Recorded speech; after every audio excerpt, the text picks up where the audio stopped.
ओम नमः सिद्धेभ्यः। ओम नमः सिद्धेभ्यः। ओम नमः सिद्धेभ्यः।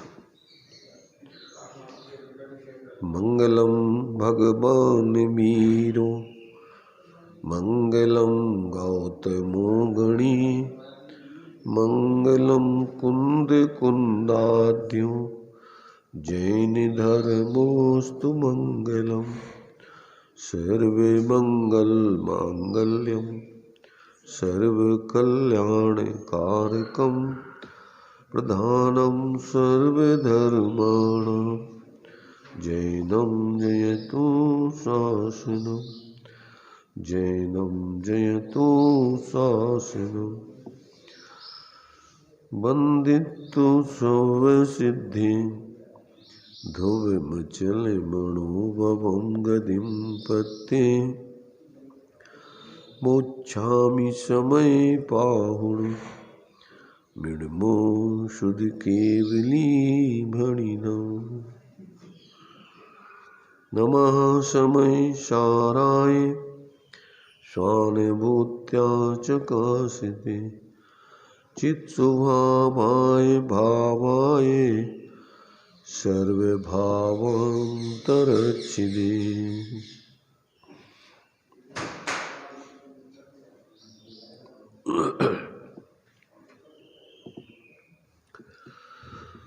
ये सर्वशुद्ध ज्ञान अधिकार अपना चल रहा है। चर्चा अपनी यहाँ गाथा 410 के माध्यम से चल रही थी। इसमें ये बात बतलाई थी कि जो सहचरभूत द्रव्यलिंग है वो परमार्थ से मोक्ष का कारण नहीं है। परमार्थ से मोक्ष का कारण तो आत्मा के श्रद्धान ज्ञान आचरण रूप जो सम्यक दर्शन ज्ञान चारित्र है, वो ही मोक्ष का मार्ग कहो, सुख शांति का मार्ग कहो, धर्म का मार्ग कहो, ये सब पर्यायवाची समझना। अर्थात जिन्हें सुखी होना है उनके लिए बाहर में जो कुछ भी आप ग्रहण त्याग करते हो उसका प्रयोजन अंदर से अपने स्वरूप को समझकर उससे जुड़ने के लिए होना चाहिए।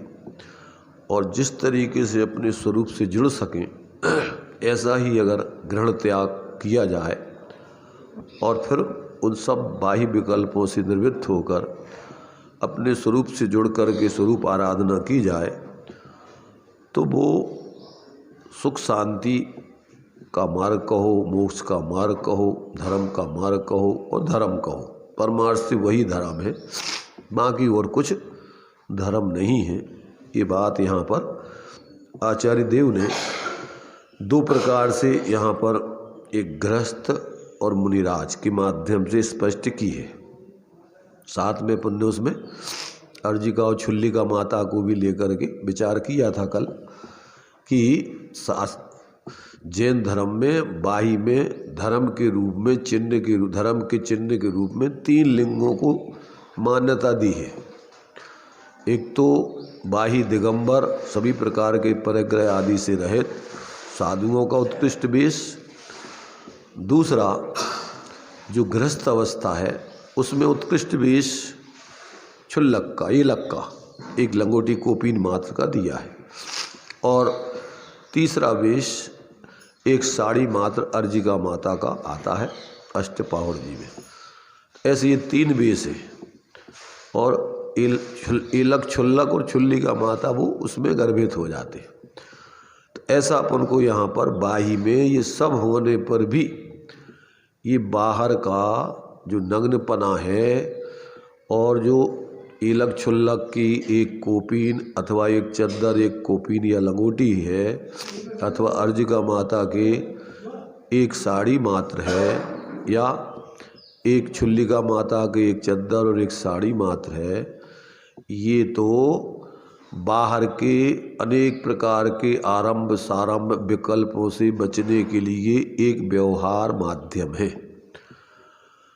परमार्थ से तो ये अपने लिए जो बाहर में अपन ने इस प्रकार से निर्वृत्ति लेकर के और जो बाहर में जो वेश धारण आदि किया है, वो तो अपने लिए अंदर में यदि अपन अपने निःशुद्धात्म तत्व को समझकर उसकी श्रद्धा ज्ञान लीनता रूप आत्माराधना करें, तो फिर ये सहचर भूत जो अपने लिए द्रवलिंग है या बेस है, वो सब अपने लिए व्यवहार से धर्म का कारण कहा जाएगा। परंतु यदि जीव मात्र इन्हीं बाह्य प्रवृत्तियों में और बाहर के बेस आदि की सार संभाल में लगा रहे और अंदर में इन सब से पृथक, इनसे निर्ममत होकर अपने स्वरूप की श्रद्धा ज्ञान लीनता रूप स्वाश्रित रूप आचरण न करे, तो उसके जीवन में किंचित मात्र भी धर्म नहीं होता, उसको किंचित मात्र भी शांति नहीं मिलती। वह व्यक्ति क्रम से आगे पूर्ण मोह रहित दशा, मोक्ष की दशा, पूर्ण निराकुल दशा को प्राप्त नहीं कर सकता। इस बात को यहाँ आचार्य देव इस सर्वशुद्ध ज्ञान अधिकार के अंत में दर्शा रहे, क्योंकि ये उपसंहार है एक प्रकार से। तो सार की बात यहाँ पर आपको सब बताई जा रही है। विस्तार में चर्चा पुण्य समय सार की कर ली, अब तो यहाँ सार की बात बता रहे कि भैया देखो, इसमें आपको मूल मोक्ष मार्ग तो ये है, और साथ में यदि इसके निमित्त से ये सुख बाहर में जो कुछ इसके सहचरभूत या पूर्व में जो कुछ किया जाए, उस पर आप धर्म का फिर सहचरभूत व्यवहार का आरोप आएगा और ऐसे ही सुमेल बनता है वो। तो जब तक जीव को ऐसे दोनों का निश्चय व्यवहार का संयोग और अपने स्वभाव का निमित्त नैमित्तिक संबंध और अंदर में अनैमित्तिक यानी अपने लिए स्वाश्रित उपादान उपादेय संबंध आदि का ज्ञान नहीं हो, तब तक व्यक्ति धर्म के नाम पर भ्रमित रहते हैं और उनके जीवन में वास्तव में सच्चा धर्म नहीं होता है। और ऐसा करते करते जीव को अनंत काल व्यतीत हो गया है। और अभी भी यदि इस बात को न समझा जाए और मात्र अपने मन से जो कुछ भी धर्म के रूप में अपन ने संप्रदाय के रूप में धर्म के नाम पर जो कुछ भी कल्पनाएं कर रखी हैं, उसी को बाहर में करके और अपन मान लेते हैं कि धर्म है, तो वो तो भ्रम है। बल्कि और आचार्य तो ये कहते हैं कि नया तुमने धर्म के नाम पर विपर्यास ग्रहण कर लिया है। तो ये जो है यहाँ इन सारी बातों को आचार्य देव स्पष्ट कर रहे हैं। तो अभी अपन ने जो है इस 410 गाथा में उसी बात को यहाँ पर समझा था, थोड़ा विषय समझने के लिए अपन को चर्चा के लिए बाकी रह गया था। तो देखिए उसको अपन यहाँ पर पढ़ते हैं कि जो है भावार्थ अपन पढ़ रहे थे, इसको पढ़ के आगे तात्पर्य वृत्ति आचार्य जयसेन स्वामी के क्रम से पढ़ते हैं। जो मोक्ष है, सब लोगों के पास पुस्तक जिनके पास हो 710 पेज पर नीचे का पैराग्राफ हम पढ़ रहे हैं। नई पुस्तकों में जो है 710 पैराग्राफ है, पुरानी पुस्तकों में जो देख लेना 410 गाथा के नीचे टीका के बाद भावार्थ दिया है, उसको देखना। जो मोक्ष है सो सर्व कर्मों के अभाव रूप आत्म परिणाम, आत्मा का परिणाम कहो भाव कहो है, इसलिए उसका कारण भी आत्म परिणाम ही होना चाहिए। मोक्ष क्या है? सब कर्मों से रहित, सब कर्मों के अभाव रूप कहो या रहित कहो। तो सब कर्म कौन कौन सी बतलाए अपन को शास्त्रों में? अपन पढ़ते हैं त्रिविध कर्म मल वर्जित सिद्ध महानता। तो 3 प्रकार के कर्म मलपन माने जाते हैं। कौन कौन से? द्रव्य कर्म, द्रव्य कर्म माने ज्ञानावरणादिक 8 कर्म और उसकी उत्तर प्रकृतियाँ। भाव कर्म, भाव कर्म माने मोह राग देश आदि के विकारी परिणाम। और नो कर्म, कर्मों के निमित्त से मिले हुए अपन को ये शरीर आदि संयोग, जिनमें माने बाहर में शरीर और बाहर के और भी जो संबंध है अपन को, वो सब नो कर्मों में ले लिए जाते। परिवार, कुटुंब, देश, सब जिनसे अपना व्यवहार में संबंध है वो सारे 9 कर्मों में आ जाते हैं। तो जब मोक्ष जीव को होता है तो इन तीनों कर्मों से रहित ऐसी आत्मा की स्वाधीन, पूर्ण स्वाधीन दशा वो प्राप्त होती है। तो वो कैसे होता है कि पहले आपको ज्ञान में कि ये मेरा स्वरूप नहीं है, इन तीनों कर्म मल से रहित आत्मा का स्वरूप क्या बताया? चेतन को है उपयोग रूप, चिन्ह मूरत बिन मूरत अनूप, पुद्गल नव धर्म अधर्म काल, इनते न्यारी है जीत। ताको ही अपना स्वरूप जान, उसी से करो निज पिछान। ताको ही अपना स्वरूप जान, उसी से करो निज पिछान। तो यहाँ से अपना मोक्ष का मार्ग, मोह रहित होने का मार्ग, धर्म का मार्ग, सम्यक दर्शन ज्ञान चारित्र का मार्ग यहाँ से चालू होता है। और संसार का मार्ग, ताको न जान विपरीत मान, करी करे देह आदि में निज पिछान। यहाँ से कौन सा मार्ग चालू हो गया? सदृष्टि ज्ञान वृत्तानि धर्मम और यदि ये प्रत्यनीकानि भवंती भव पद्धति। जो ऐसा स्वाश्रित मोक्ष का मार्ग है, इससे अन्य जो पराश्रित मार्ग है वो सब संसार भटकने का मार्ग कहो या भव पद्धति का मार्ग कहो, भव संसार चतुर्गति में घूमने का मार्ग कहो, ये मार्ग है। बस ये 2 ही मार्ग हैं अनादिकाल से। कितने मार्ग हैं? 2। कौन कौन से? संसार मार्ग और मोक्ष मार्ग। इसके अलावा कोई मार्ग नहीं किसी को। और कुछ नए मार्ग अगर अपन खोजते हैं तो समझ लो वो सब और नया गृहीत मिथ्यात है धर्म के नाम पर।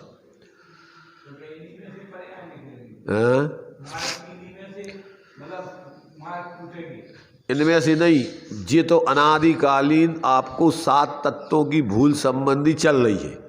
अब नए जो धर्म के नाम पर देव, गुरु, धर्म, आप, तागम, पदार्थ, इन 6 के संबंध में जो नई विपरीतता ग्रहण की जाती है, जो देव का स्वरूप नहीं है उसको देव मान लेना, जो गुरु का स्वरूप नहीं है उन्हें गुरु मान लेना, जो शास्त्रों का उपदेश आदि का स्वरूप नहीं है उसे उपदेश मान लेना, और जो उपदेश दाता सच्चे नहीं है उनको उपदेशक मान लेना, धर्म के उपदेशक मान लेना आप्त। और आगम माने भगवान जिनेंद्र की जो ये वाणी वचन आदि है उसको नहीं समझ करके अन्य सामान्य लोगों के वचनों को आगम मान लेना। और पदार्थ जो भगवान जिनेंद्र ने वस्तु का स्वरूप 7 तत्व 9 पदार्थ आदि बताए हैं, उसके अलावा अन्य किसी और पदार्थों को मानना, वो सब नया धर्म के नाम पर विपरीतता है। देखो, अन्य पर्यायों में, त्र्यंच पर्याय में, नरक पर्याय में, दीप पर्याय में ज़्यादातर ये गृहीत मिथ्यात ग्रहण नहीं होते। वैसे तो सामान्य रूप से सब ये चलते, मिथ्यात तो सब चलते, पर बुद्धिपूर्वक जो ग्रहण किए जाते हैं ज़्यादातर मनुष्य पर्याय में ही ये सब होते हैं। और उसमें भी इस पंचम काल, हुंडा और सर्पणी काल में विशेष, सामान्य कालों में अथवा विदेश क्षेत्र आदि में अन्य मतांतर नहीं चलती। ये इस काल में विशेष रूप से ये गृहीत मिथ्यात आदि का विशेष बोलबाला मिलेगा आपको। है क्यों? कि इस काल में सम्यक दृष्टि जीव पैदा होते नहीं, अभी कौन नहीं होते, और तीर्थंकर है नहीं, और सच्चे मार्ग को बताने वाले गुरु भी कोई विरल होते हैं। अनादिकाल से देखो संख्या धार्मिक लोगों की कम ही रहती। क्यों? कि 608 जीवों को ही मोक्ष जाना है पूरे 2.5 द्वीप में से। कितने जाना है?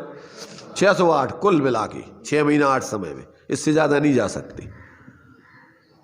तो अब समझ लो आप कि जहाँ साक्षात तीर्थंकर आदि है 5 महाविधियों में, और वहाँ तो भगवान की साक्षात कम से कम 20 तीर्थंकर तो निरंतर रहते ही है। हाँ, 5 जो सुमेरु बतलाए हैं 2.5 द्वीप में, उन 5 क्षेत्रों में, 5 भरत, 5 ऐरावत क्षेत्र और 5 विदेह क्षेत्र, ऐसी 15 कर्म भूमियाँ हैं।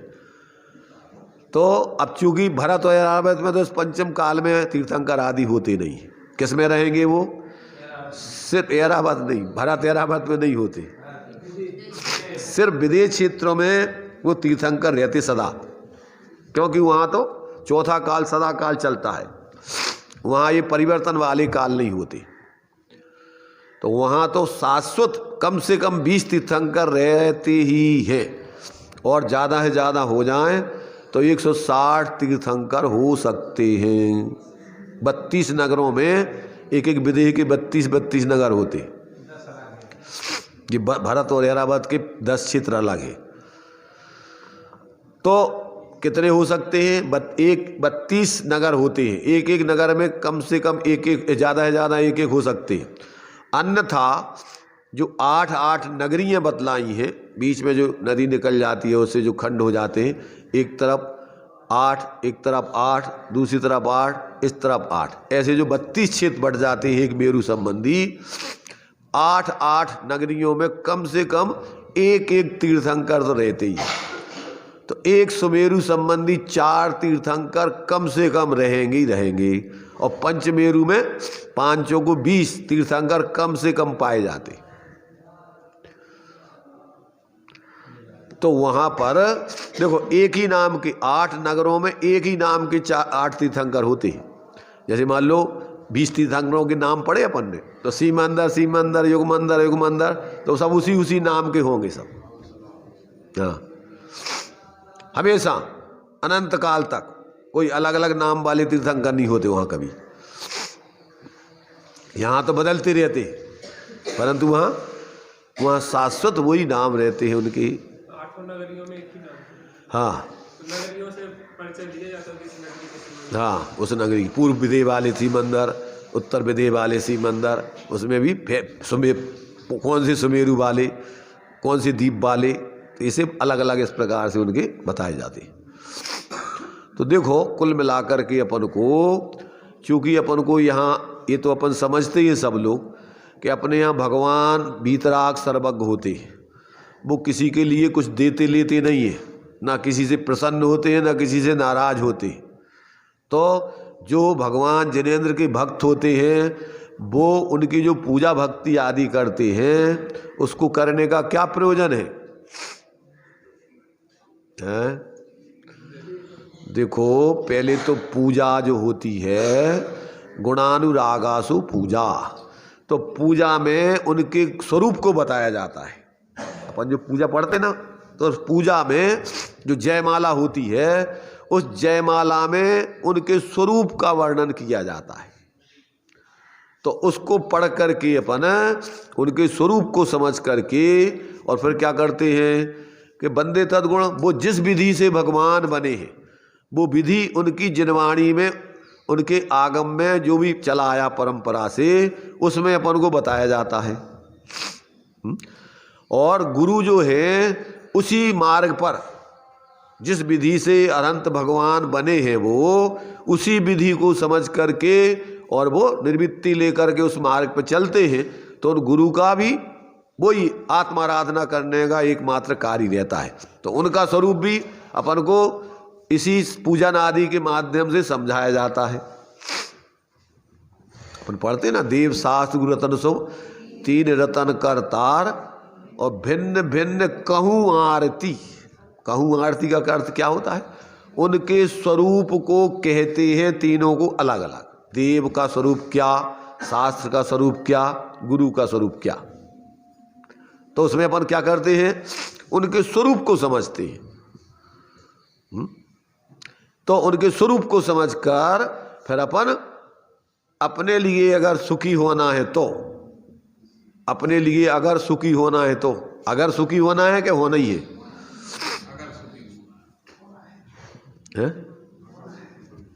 देखो पूछने की जरूरत नहीं है, वैसे किसी से पूछने की जरूरत नहीं है किसी से। जे त्रिभुवन में जीव अनंत, सुख चाहे दुख ते भयबंत। सारे जीव जो कुछ भी कर रहे हैं, आज तक जो कुछ उन्होंने किया है, सबको काय के सब करने का क्या प्रयोजन है सबका? चाहे वो शादी कर रहे हो, चाहे दीक्षा ले रहे हो, और चाहे जहर खा रहे हो और चाहे अमृत पी रहे हो, काय के लिए? सुखी होने के लिए। और कुछ उद्देश्य है किसी का? अपन रूप में सुखी फिर वही आ गए सच्ची। अबे पहले तो एक उद्देश्य समझो पहले, बस सच्ची झूठे रूप में तो बाद में कोई झूठे रूप में सुखी हो वो चाह रहा हूँ। अब इंद्रिय सुख में अरे फिर वही, अबे तुम अबे आगे मत बढ़ो, जितनी कह रहे उतनी सुनो।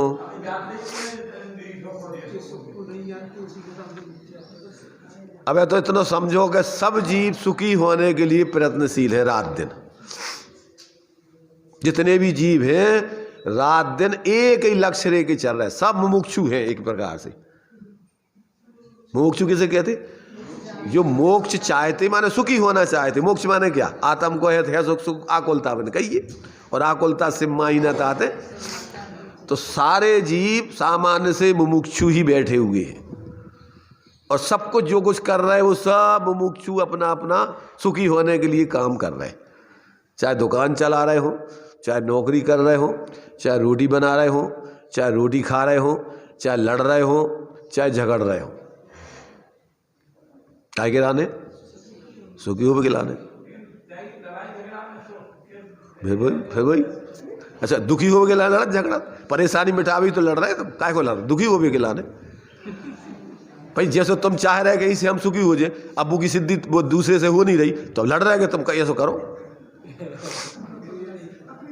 भाई काय के लाने? जा बताओ। सब व्यक्ति, प्रत्येक व्यक्ति यही गिलाने तो पूरा रात दिन प्रयत्न कर रहा हो, चाहे लड़ रहा हो, चाहे झगड़ रहा हो, चाहे सो रहा हो, चाहे जाग रहा हो, जो कुछ कर रहा है वे सब सुखी हुए का लक्ष्य है सबका, और दूसरा कोई लक्ष्य ही नहीं। दूसरा हमारे साथ चल जाएगा हम सुखी हो जाएंगे। हाँ भाई यही कहला ना। भाई जो सोच रहा हो कि जी ऐसा नहीं कर रहा, इसे हम परेशान हैं, अब जी हमारे हिसाब से करें, नहीं कर रहे तो लड़ रहे झगड़ रहे।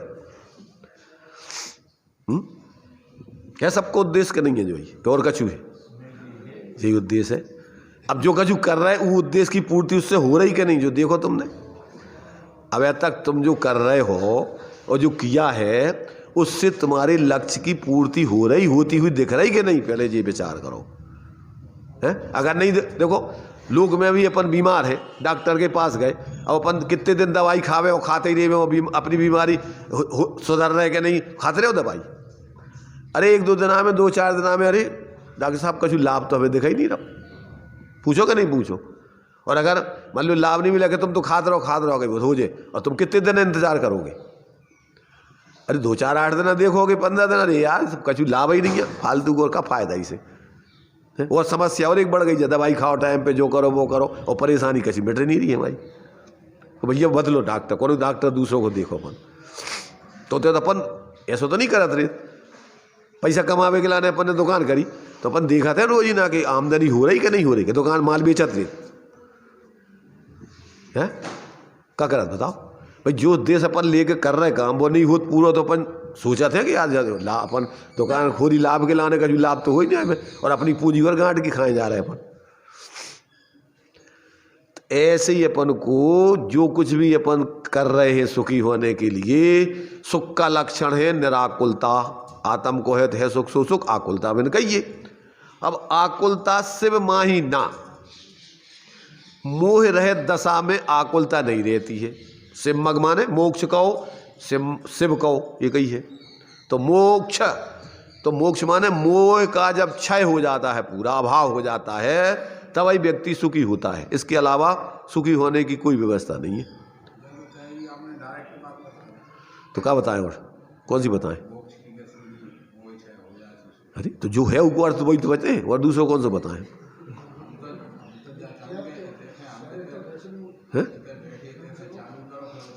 अरे भाई जितने बैठे उतई से तो बता रहे हैं हम, इतनी से बता रहे हैं। पहले तो जो समझ लो कि सही बैठे बैठे अब तुम्हें कहे हमें तो शिखर जी जाना है, और हम शिखर जी को तुम्हें दूसरा रास्ता बता देंगे को है शिखर जी, तो ऐसा होगा? जहाँ बैठे उतई तो बते कि शिखर जी भैया देखो, शिखर जी बिहार होते हैं काय में, बिहार अब तो आज का झारखंड में आ गई, झारखंड में है, और इतने से तुम्हें इतनी स्टेशनें पड़ेंगी, और उतने आखिरी में इसरी पड़ेगी, और उतने से तुम्हारे लाने इतने किलोमीटर और शिखर जी है। उतने से तुम्हें उतने ट्रेन नहीं मिलेगी, उतने से तुम्हारे लाने जो है बसें या गाड़ी मिलेंगी, टैक्सी मैक्सी उतने जाने पड़े, या रात में इसी रुकने पड़े।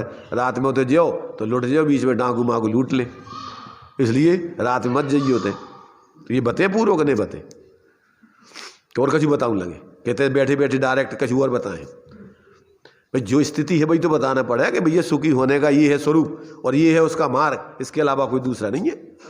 अब तुम काय से जा रहे, पैदल जा रहे कि साइकिल से जा रहे कि पहले घोड़ा उसे गाड़ी से अपन बैलगाड़ी से जा रहे, अब जब तुम्हारे ऊपर है कि प्लेन से जा रहे कि बस से जा रहे कि मोटरसाइकिल से जा रहे, अब तुम्हें काय से जाने अब तुम जानो, पर रास्ता जो है। तो ये अपन को जब समझ में आ जाता है तो अपने जीवन में फिर जितने जितने तुम उस दिशा की तरफ बढ़ते जाओगे, शिखर जी तुम्हारे नज़दीक होती जाएगी, दूरी घटती जाएगी तुम्हारी, और उधर की दूरी बढ़ती जाएगी, माने उधर नज़दीकता आती जाएगी, इधर से हटते जाओगे तुम। तो ऐसे ही अपन को सुखी होने के लिए अपन जो मोह के कार्य हैं, कसायों के कार्य हैं, अज्ञान के कार्य हैं, वे छोड़ेंगे। जो अपने लिए सम्यक दर्शन ज्ञान चारित्र रूप कार्य हैं वे अपने जीवन में अपनाएंगे।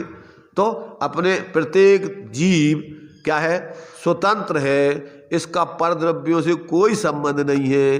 अनादिकाल से अपने स्वरूप को भूलकर पर में मूर्छित होके अब उनसे सुखी होना चाह रहा, यही उसका विपरीत अभिप्राय है, मान्यता है उसकी। भाई वो अपन बोल रहे मोह महामद पियो अनादि, और मोह कैसे कहते, भूल आपको भरम, अपने को भूला और पर में मूर्छित है। जी हम आए जो शरीर हम आओ, अभी तई से तुम्हारा मिथ्या चालू होगा। तो पहले तो तुम्हारी जो दिशा सही करो, तुम्हारी सोच सही करो कि भैया शिखर जी के जावे को रास्ता जो है और इस विधि से जाना है। अब तुम्हारी सोच ही सही नहीं, अब शिखर जी चलो तो कहते जाओ शिखर जी, पता ही नहीं है तुम्हें रास्ता को। ऐसी सुखी होने का उपाय तो जो है, क्या उपाय है कि तुम्हारी आत्मा सब परद्रव्यों से पृथक अपने स्वचतुष्टयमय और अपने आप में पूर्ण है, कमी नहीं है कसी। प्रत्येक वस्तु कैसी है, प्रत्येक वस्तु अपने में पूर्ण है। मैं हूं अपने में स्वयं पूर्ण, सब है अपने में स्वयं पूर्ण, मुझ में पर की कुछ गंध नहीं, पर में मेरी कुछ गंध नहीं। तो एक दूसरे में एक दूसरे का कुछ आने जाने की व्यवस्था ही नहीं, लेने देने की। अब ये जब तक समझ में नहीं आए तब तक आप अपनी तरफ आओगे नहीं और पर तरफ से तुम अपनी दृष्टि हटाओगे नहीं। उधर की तुम्हारी मिथ्या कल्पनाएं, पागलपन की दौड़ बंद होगी नहीं। अब कौन तुम्हें सुखी करे बताओ। उल्टी दिशा में दौड़त रहो कि भैया हम शिखर जी कब पहुंच जाए, हम क्या कब नहीं पहुंचो तुम, काहे नहीं पहुंचो बताओ। हम कह कोई कहेगा भैया वो जा रहा होते देखो, ओके हम बताओ कितने घंटों में कितने दिनों में पहुंच जाए शिखर जी, कि कब नहीं पहुंचो तुम, क्यों नहीं पहुंचोगे, दिशा ही तुम्हारी गलत है। ऐसे ही अपन रात दिन बाहर में करतरे में और सोचे हम कब सुखी हो जाए। बताओ कब तक सुखी हो जाए अपन,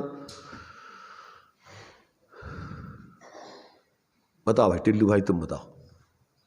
बाहर में अपन कल्पनाएं करते रहे, बाहर में दौड़ लगाते रहे और सोचते रहे कि अब हम सुखी हो जाएंगे। कब हो जाए सुखी अपन। अब अपने पास एक मकान है, एक मकान और ले लेंगे, फिर और पैसा इकट्ठे करेंगे तो और ले लेंगे, फिर अब एक दुकान है, फिर एक दुकान और खोल लेंगे और बड़ो कारखानों लगा लेंगे। तो सुखी कब तक हो जाओ है? तो अपन विचार तो करो कि अपन सुखी होना चाह रहे और प्रति रात दिन उल्टे कर रहे, मोह बढ़ावे के कर रहे, कसाय करवे के कर रहे, तो कब तक सुखी हो जाओ तुम। हेमंत जी सुनाई दे रहा हो तुम्हें? कहा सुनाई दे रहा हो? हाँ पूर्ण रूप से दुख के मार्ग पे चल रहे हो। अब जब जिनवाणी सुन रहे तुम कि नहीं सुन रहे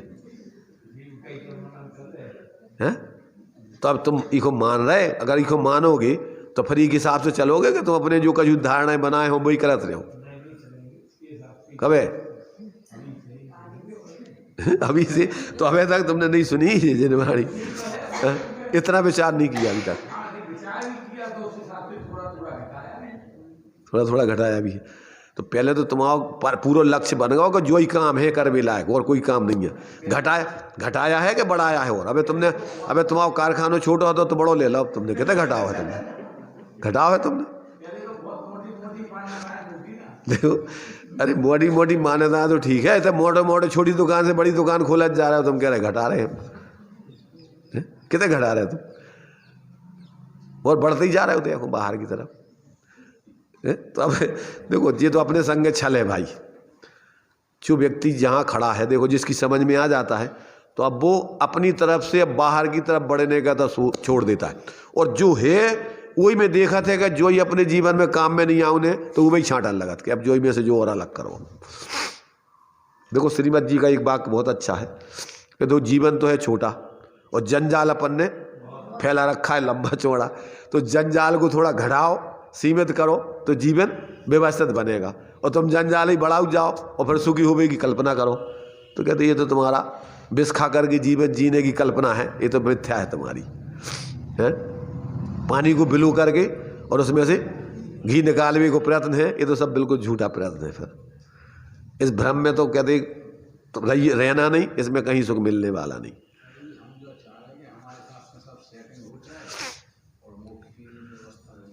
देखो भाई तुम्हारे हिसाब से सेटिंग तो उतरे, परंतु तुम्हारी पहले सेटिंग करने की कहाँ की रुचि है पहले जा बताओ, कौन तरफ तुम्हारी सेटिंग कर रहे हो, ये तो तुम्हारे हिसाब से ही, परंतु तुम्हारी रुचि किधर की है, कितने की सेटिंग कर वो चाह रहे हैं तुम, बाहर की कर रहे हैं, बाहर की कहते अंदर की, तो पहले जो तो बताओ कि तुम्हारी सेटिंग कितनी करवाऊँ चाह तुम।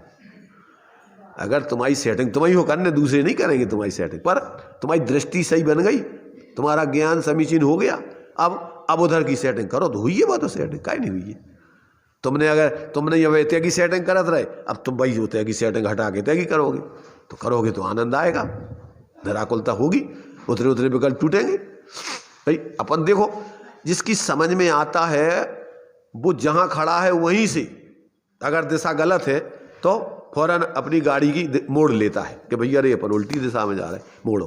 अब कितनी तुम्हारी गाड़ी कितनी तीव्रता से चल रही, कितनी बस चलेगी सही दिशा में, तो अब तुम धीरे धीरे पहुंचोगी, कोई बात नहीं। पर सही दिशा रख ली तो अब तुम्हारे लिए तीन लोग में कोई नहीं है कि तुम्हारे लिए अब सुखी होने से रोक सके, पर दिशा तुम्हारी सही होनी चाहिए, सबसे मूल है। इसलिए मोक्ष माल को सबसे पहले मोक्ष महल की प्रथम सीढ़ी या बिन ज्ञान चरित्ता सम्यकता न लहे सु दर्शन, सबसे पहले तुम्हारा दृष्टिकोण सम्यक होना चाहिए। तो बस सुख का मार्ग ये है, अंदर की तरफ है, बाहर की तरफ नहीं है। मोक्ष का मार्ग और मोह का मार्ग, मोह का मार्ग बाहर और मोक्ष का मार्ग अंदर की तरफ, इतना तो है, दिशा विपरीत है बिल्कुल। और जहां तुमने ये समझ लिया तो अब तुम धीरे धीरे अंदर में देखो, देखने वाला तुम, देखने वाले तुम हो। अब जो बाहर की तरफ देख रहे और अंदर में देखो तो तुम्हारा स्वरूप तो विद्यमान है शाश्वत, कहाँ जाएगा ये बताओ। आत्मा है कि नहीं है भाई, तुम्हारी सत्ता है कि नहीं है? कब से है? शास्त्रों के हिसाब से कि तुम्हारे अनुभव से?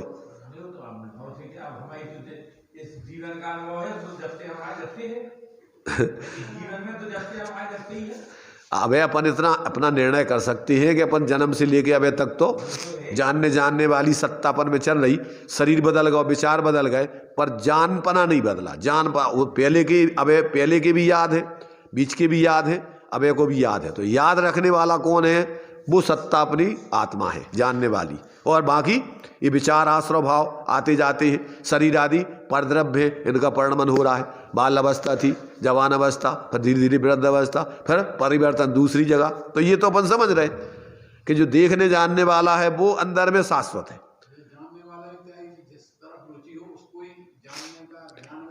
बस भी लक्ष्य तो ये करत रहे रात दिन। अब पर की रुचि है तो पर ही में लगो रहे, तो उपयोग जो ही तो कह रहे आचार्य कि तुम्हारा उपयोग रात दिन अब पर गयों को लक्ष्य बना के उन्हीं में कल्पनाएं कर रहा हो, मोह राग देश की, और कर क्या रहो। और अगर स्वलक्ष्य कर लो तो तुम्हारा स्वरूप ज्ञान स्वरूप है। फिर तुम्हारा लाने, फिर भी बाहर में तुम्हारा लाने जिनके निमित्त से मोह आदि होते हैं, अब उनको भिन्न जानोगे, फिर उधर एकत्व बुद्धि नहीं करोगे। अभी रहोगे तो निचली भूमिका में, संयोगों में रहोगे, पर एकत्व बुद्धि पूर्वक नहीं रहोगे। अब कैसे रहोगे? भेद विज्ञान पूर्वक रहोगे और अपने स्वरूप की स्थिरता करने के लिए जियोगे।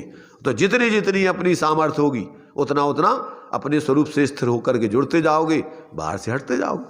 तो कीजिए शक्ति प्रमाण, और शक्ति बिना श्रद्धा धरे तो ध्यान श्रद्धावान अजरंबर। क्रम से वो नियम से मोक्ष प्राप्त करेगा, उसको कोई रोकने में मोह रह दशा पाएगा।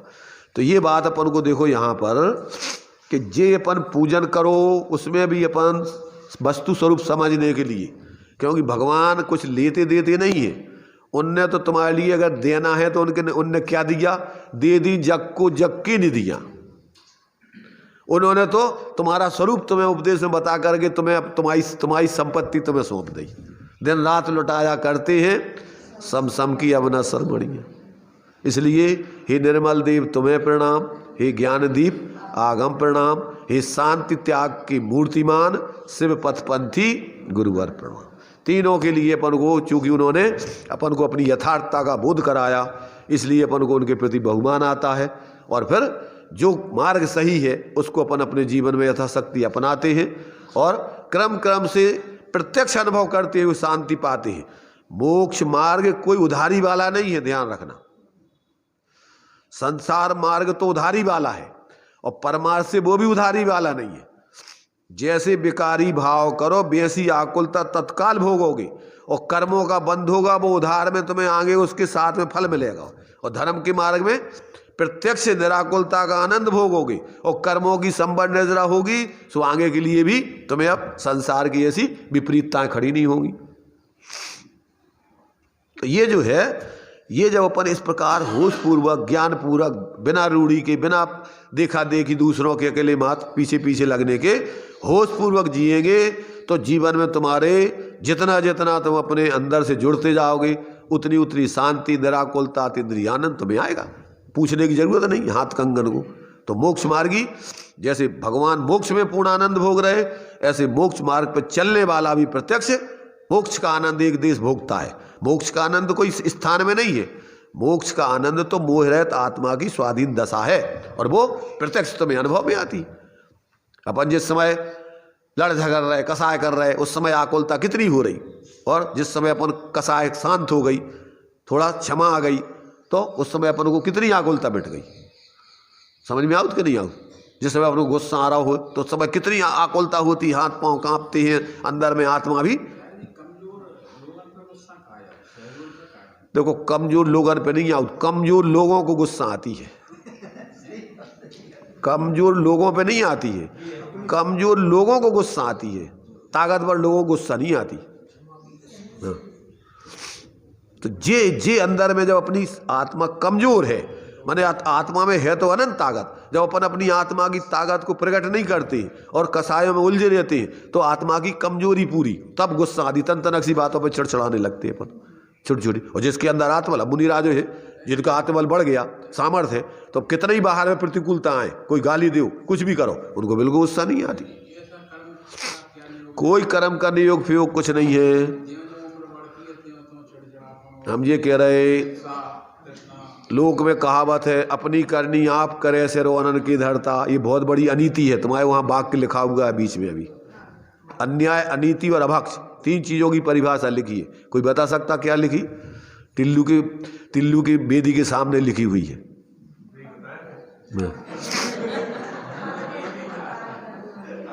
बताओ, अन्याय अनीति अभक्ष की परिभाषा लिखी हुई है, बताएगा कोई?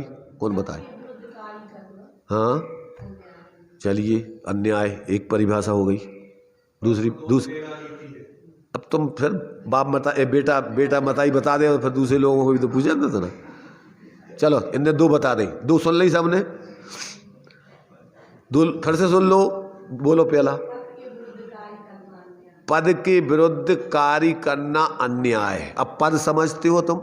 पद किसे कहते हैं? मोक्ष मार्ग में गृहस्थ और मुनि दो पद हैं, समझ रहे ना? अब गृहस्थ हो तो गृहस्थ अवस्था में आपको सच्चे देव शास्त्र गुरु और सप्त व्यसन आदि का त्याग और अभक्ष आदि का त्याग करके गृहस्थ व्यक्ति पानी छान के पीता, रात्रि में भोजन नहीं करता है, देव दर्शन करता है, स्वाध्याय करता, षड आवश्यक श्रावक के बतलाए, देव पूजा, गुरु उपासती, स्वाध्याय, संयम, तप और दानम चायती गृहस्था नाम षट कर्माणि दिने दिने। इसके विपरीत कोई कार्य वो नहीं करता है। अगर करता है तो क्या हो गया? अपने साथ में तुम अन्याय कर रहे हो। अरे लोग सब में लगाओ ना उसमें। तो मान लो पद, माने तुम प्रधानमंत्री पद पे हो और तुम बेईमानी बदमाशी कर रहे और पक्षपात कर रहे, तो तुम उस पद के योग्य नहीं हो। सब माता पिता हो तुम तो माता पिता का कर्तव्य है कि भैया अपने लिए अपन जिस परिवार में रह रहे हैं तो बढ़िया सबके साथ में विवेक पूर्वक, और जिससे सब कोई कसाय पैदा नहीं हो, सबके साथ में विवेक पूर्वक व्यवहार करें और अपना जीवन उसी ऊंचाई से जिए। बताया नीतिकारों ने, मुखिया मुख सो चाहिए खान 501 और सकल अंग पालन करे धर कर सहित विवेक। मुख जानते, मुख होता है तो अब शरीर है, अपने पूरा शरीर के अंग। अब मुख को ऐसा भोजन करना कि आंखें आ रही हो गए हमें तो लाने खटाई खाने, तो मुखिया कैसे होने चाहिए? मुख जैसो।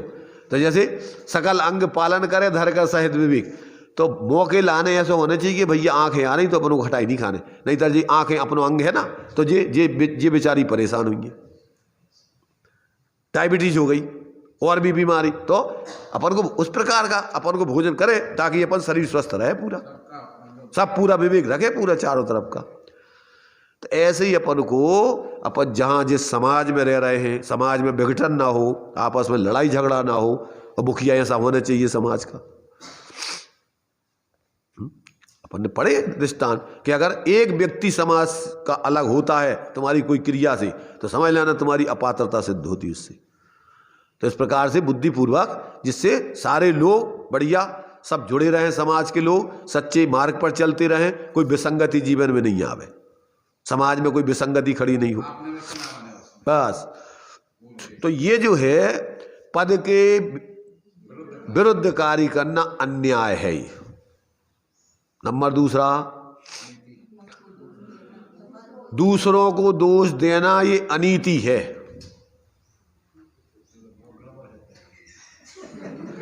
अब गड़बड़ है, गड़बड़ का है, जो गड़बड़ का है सभी गड़बड़ है। जब उल्टो है तो उल्टो ही हो, गड़ा है तो सभी गड़बड़ है। दूसरों को क्यों कि जो कुछ कार्य होता है तुम्हारे कर्म के उदय अनुसार, अपन पढ़ते ना, स्वयं किए जो कर्म सुभाषो फल निश्चय ही विदेते, स्वयं करे फल अन्य दे तो स्वयं किए निष्फल। अपने कर्म सिवाय जीव को कोई न फल देता कुछ ही, पर देता है यह विचार तज स्थिर हो छोड़। तो अपन अब दूसरों को दोष दे, अपन ने कर्म करो उसके उदय से भी निमित्त बने, और अपन ने जे हमें परेशान कर रहे। सीता जी ने तो नहीं दी दोष रामचंद्र जी को, जिनने हमें परेशान करो, इनने हमारे संग दुर्व्यवहार करो, हमारा भैया उदय है तो ये तो हमारे प्रति इतना बढ़िया आत्मीय व्यवहार और सब कुछ रखते हैं, परंतु अब हमारे उदय के कारण से इनको और हमारे कारण से ऐसे परिणाम करना पड़े, वे तो बेचारे बहुत परेशान है। रामचंद्र जी का पश्चाताप सुना कि नहीं सुना तुमने? हैं कितने पश्चाताप अंदर ही अंदर के, अरे बताओ अपन कैसे इनको भेजना पड़ रहा हो, क्या मजबूरी आ गई है? अरे वे तो जब पूरी प्रजा को अपने पुत्र समान पालते हैं तो पत्नी के संग ऐसा दुर्व्यवहार करेंगे?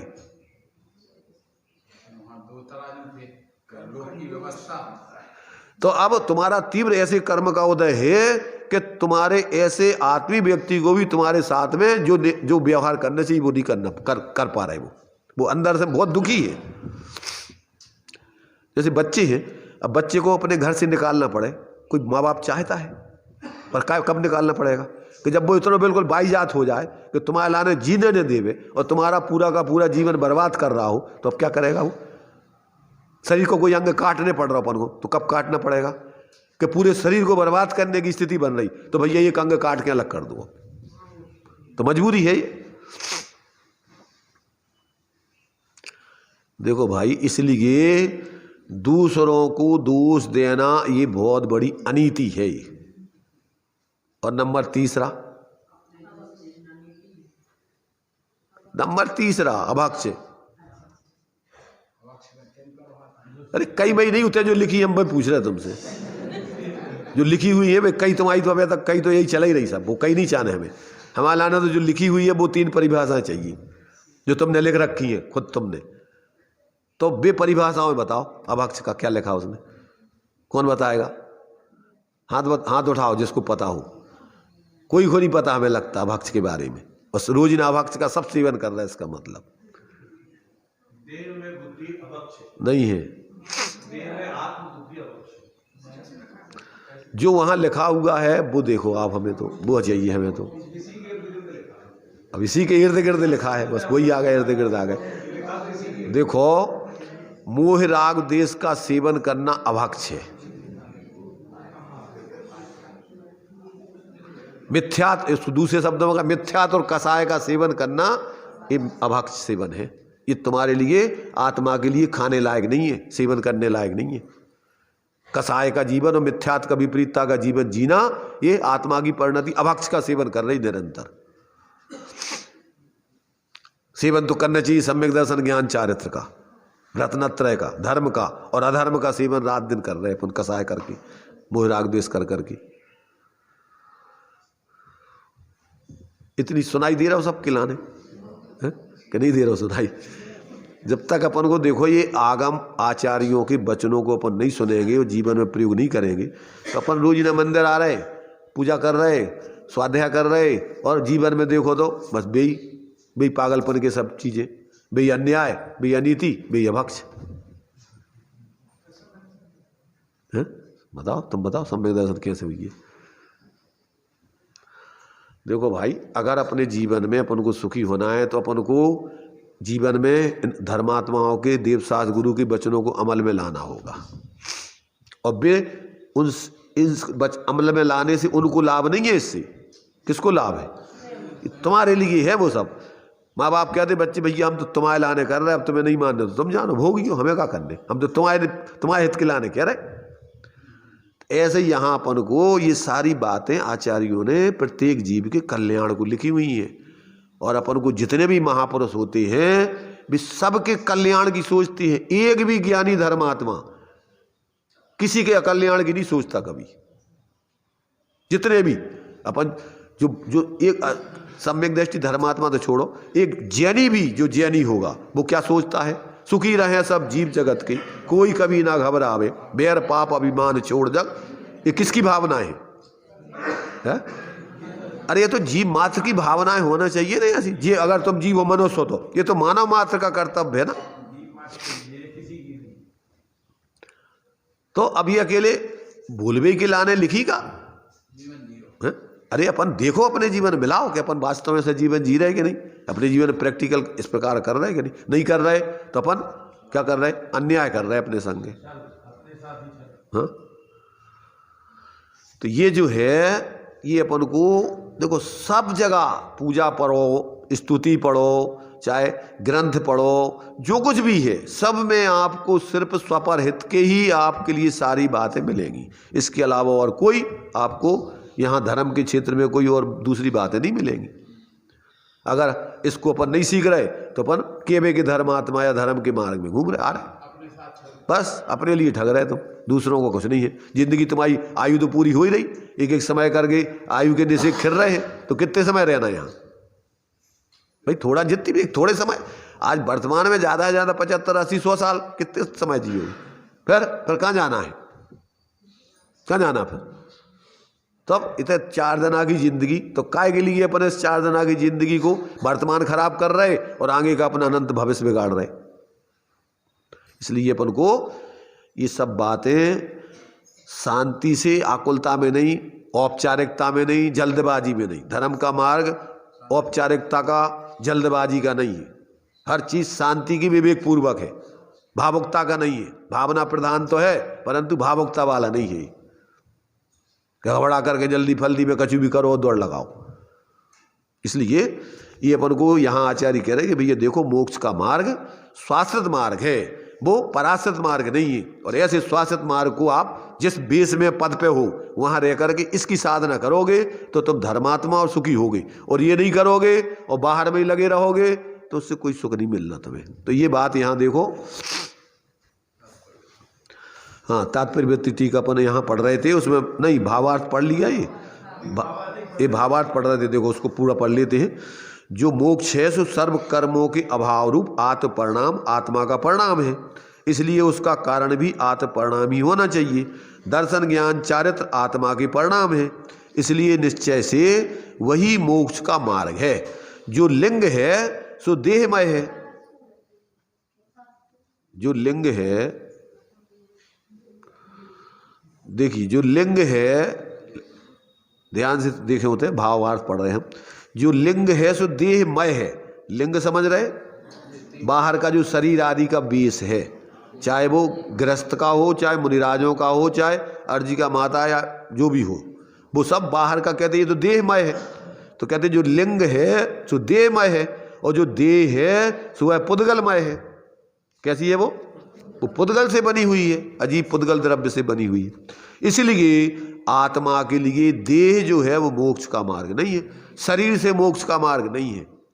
तो कहते हैं परमार्थ से अन्य द्रव्य को अन्य द्रव्य कुछ नहीं करता। एक वस्तु दूसरी वस्तु को कुछ नहीं ले दे सकती। क्यों? कि उसका द्रव्य, उसके प्रदेश, उसके गुण, उसकी पर्याय वे सब उसी रूप रहती हैं, दूसरे रूप नहीं हो सकती। उसमें से कुछ दे भी नहीं सकती, दूसरे में से ले भी नहीं सकती। अब तुम मोह से कल्पना करते रहो कि जो हमारा हो जाए, जो हमारा हो जाए, तो अब भी सिल्ली जैसे विचार हैं सब। हो रहा हो कछु, समय खराब करो अकेलो। जैसे आता ना दृष्टांत कि 3 पागल आगरा के किले के उधर, आगरा के उधर से निकल रहे थे ताजमहल के पास से। तो एक पागल ने देखा कि यार जी बहुत बढ़िया, देखो बहुत बढ़िया मंदिर बना, बहुत बढ़िया मकान बना हुआ है। तो कहने लगे तुम्हें खरीदने का। दूसरा पागल कहने लगे कि तुम्हें खरीदने का। कहने लगे हो हमें तो खरीदने।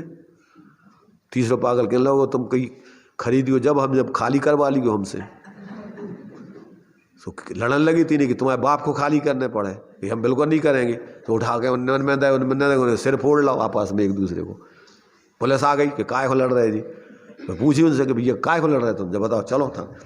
पूछी कि लड़ो, लड़ काय से रहे, क्या बात है, तो अब बताओ काय के लिए लड़ रहे थे। तो ताजमहल ना तो उनको आए, ना भी रह रहे में, ना कोई को लेने, ना खाली करने हैं। सूतना कपास और जुलाम में लट्ठम लट्ठा। ऐसी अपन को इतना कछु मिल रहा हो, न आ रहा हो, न जा रहा हो, जबरदस्ती उनको निमित्त बना के जा दीवाल हमारी, ये दीवाल को तुमने ऐसा कर दो, काय कर दो, हटाओ यहाँ से। तब तुम्हें ना इतने रहने 4 दिन आ गई तुम्हारी जिंदगी है, और ये सब बुद्धिबाल बनी पुद्गल की। वो तो लड़ नहीं, वो तो कछु कह नहीं रही, और तुम जबरदस्ती उनके ठेकेदार बन गए। ऐसा पागलपन जो है जीव ने क्या है कर रहा है अनादिकाल से अज्ञान दशा में, और इतना बहुमूल्य जीवन बर्बाद कर रहा है। तो इसलिए कहते यहाँ भैया समझो, थोड़ा सा जीवन है, और जब तक तुम ऐसे जीवन को इन पागलपन के विचारों में लगाए रहोगे तो पागल ही बने रहोगे। आचार्य सता विशेषात यद्रक्षुपलब्धि रुन्मत्तवत्, पागल कही उनको जो स्वपर का हे उपादेय तत्वों का निर्णय नहीं करते, वे सब पारमार्थिक दृष्टि से पागल हैं, विक्षिप्त और महापागल। ये तो पागल तो थोड़े बहुत समय के बाद, और अब वो मानता भी नहीं है, और ये पागल तो मानता भी है उल्टा, और उसमें कब्जा भी करना चाहता है। वो तो कब्जा नहीं कर, बोलते बेचारा ही करता है और आगे बढ़ता जाता है, और ये उस पर कब्जा करके जबरदस्ती स्वामित्व जताता रहता है। तो ऐसा जो है कहते भैया समझो, ये जो है देह आत्मा की इस प्रकार नहीं, परमार्थ अन्य द्रव्य का कुछ नहीं कर सकता, ऐसा नियम है। अब इसी कथन को यहाँ विशेष रूप से दृढ़ करते हैं कि ना भी एस मोक्ष मग्गु, यह मोक्ष मार्ग नहीं है। यह कौन मोक्ष मार्ग नहीं है? पाखंडी गिही मयाणी लिंगाणी, निर्विकल्प समाधि रूप भावलिंग से निरपेक्ष या रहित जो पाखंडी यानी मुनिराज यानी बाहर के जो पूर्ण त्याग वाले साधुओं के बीच है, तथा ग्रस्त द्रव्यलिंग मोक्ष मार्ग नहीं है। कैसा है द्रव्यलिंग?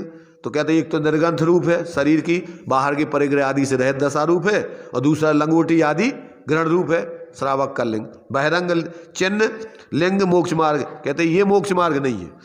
तो फिर मोक्ष मार्ग कौन है? दंसन नाण चरिताणी मोक्ष मग्गम जना बेनती।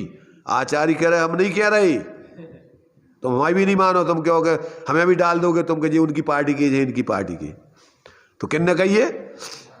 भगवान जिनेन्द्र देव ने कही है ये बात।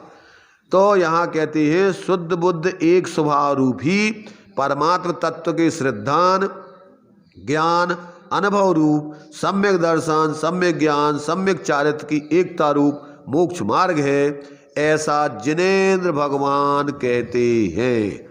सर्वोत्कृष्ट सर्वज्ञ भगवान, ये कोई जिनके न कसाय है न अज्ञान है। व्यक्ति झूठ बोलता है, पक्षपात में बोलता है, कब? कि जब कसाय हो या अज्ञान हो। पर भगवान जिनेन्द्र के पास ना तो ज्ञान की कमी में पूर्ण ज्ञान है और कसाय रहे थे, इसलिए उन्होंने ना तो पक्षपात से बोला है और ना अज्ञान से बोला है। उन्होंने बिल्कुल पूर्ण रूप से ज्ञान में समझकर निष्कसाय रूप होकर, और उनकी दिव्य ध्वनि में बात आई है। अब जिनको सुखी होना है बस यही एकमात्र शांति का उपाय है। इसके अलावा कोई दूसरा उपाय न किसी को पहले था, ना भी है, न भविष्य में होगा। चारित्र लीनता रूप का अनुभव करो। इसमें एक शब्द ये है मोतीराज के विषय पर्यायवाची के रूप में पाखंडी। हाँ ठीक है, तो साधुओं के कई रूप हैं, नाम माला पढ़ो, उसमें अनेकों नाम है, तो उसमें एक उनका नाम ये भी है। पाखंडी माने पाप को खंड हाँ, पापों को खंडन करने के लिए जो वेश धारण किया जाता है वो पाखंडी नाम दिया जाता है। में गाली के रूप में प्रयोग होता है, वो अर्थ नहीं लगा। लोक में जो है अपन कहते हैं ये पाखंडी है, समझ रहे हैं ना। लोग पाखंडी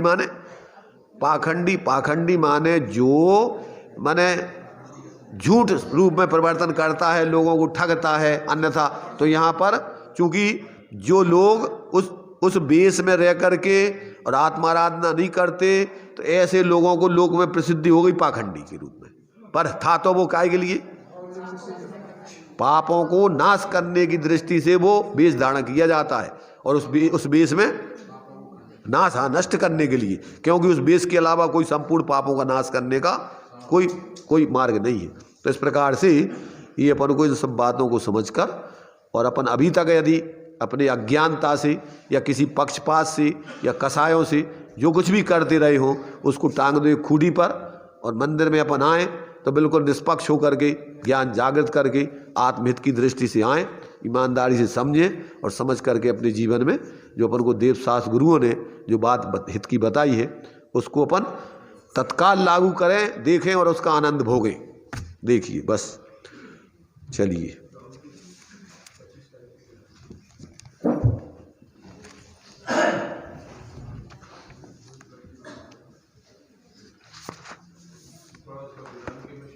वो आपको बुला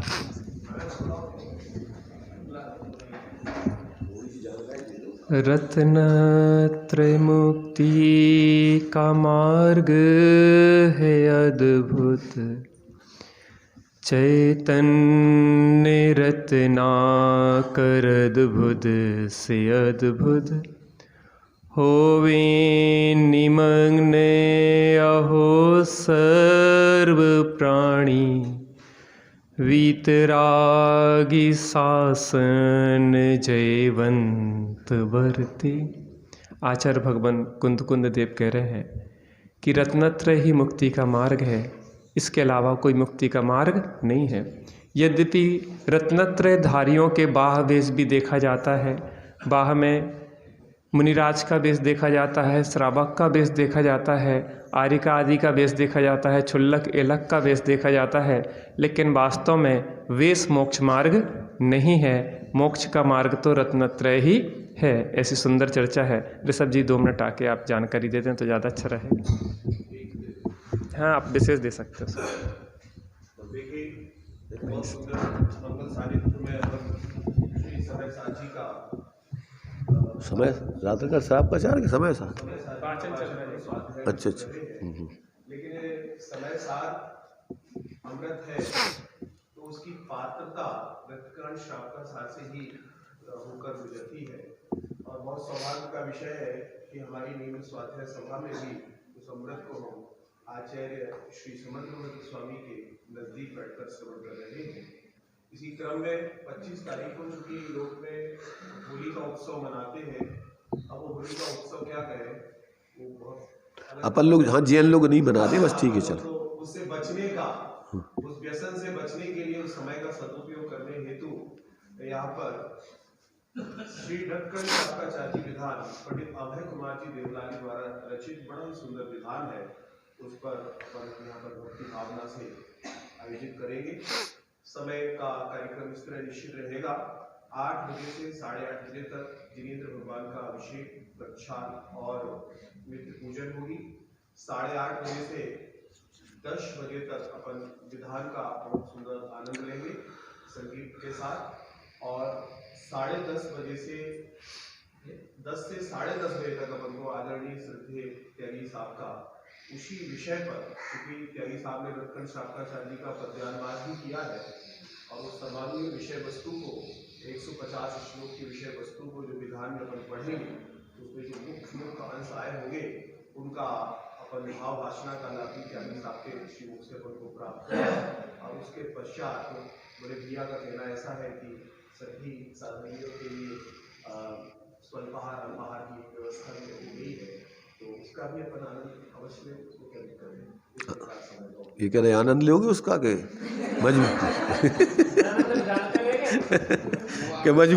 मजबूरी की व्यवस्था चलो ठीक है।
द्वादशांग जन्माणी माता की